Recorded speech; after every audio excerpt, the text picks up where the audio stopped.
संकट की लहरें, रक्त समंदर, युद्ध के बादल गहरे थे। आंखों में आग, तलवार हाथ, वीरों के चमकते चेहरे थे। मित्रों, आजकल की पीढ़ी अपने कपड़ों पर अगर इस्त्री भी नहीं है या शरीर में कोई अंग कमजोर है तो अपने आप को अपाहिज का सर्टिफिकेट लेकर दया मांगती फिरती है।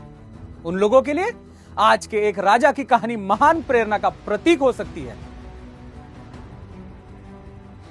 तो यह बात है सन 1482 की। दिल्ली की गद्दी पर इब्राहिम लोदी का कब्जा था। बाकी राज्य छोटे छोटे क्षेत्रों में बंटे थे, लेकिन इन सब में मेवाड़ ऐसा था जो महाराणा कुंभाजी के बड़े राज्य को संभाले हुए था। उस समय मेवाड़ की राजगद्दी पर राणा रायमल जी का शासन था। 12 अप्रैल 1482 में राणा रायमल जी के कुल में एक दिव्य पुत्र ने जन्म लिया, जो कि आगे चलकर 15वीं शताब्दी में उत्तर भारत के सबसे शक्तिशाली राजा के रूप में विख्यात हुए। शरीर पर 80 घाव के बावजूद उनकी तलवार आग बरसाती थी, जिनकी वीरता और साहस के बारे में दुश्मन भी जिनकी प्रशंसा किया करते थे। वास्तव में उनका राज्य मेवाड़ था, पर उनके शौर्य और पराक्रम ने उन्हें दूसरे कई राज्यों के राजाओं और जनता के हृदय में भी राजा बना दिया था। मेवाड़ के इस वीर योद्धा का नाम है महाराणा संग्राम सिंह, जिन्हें हम राणा सांगा जी के नाम से जानते हैं।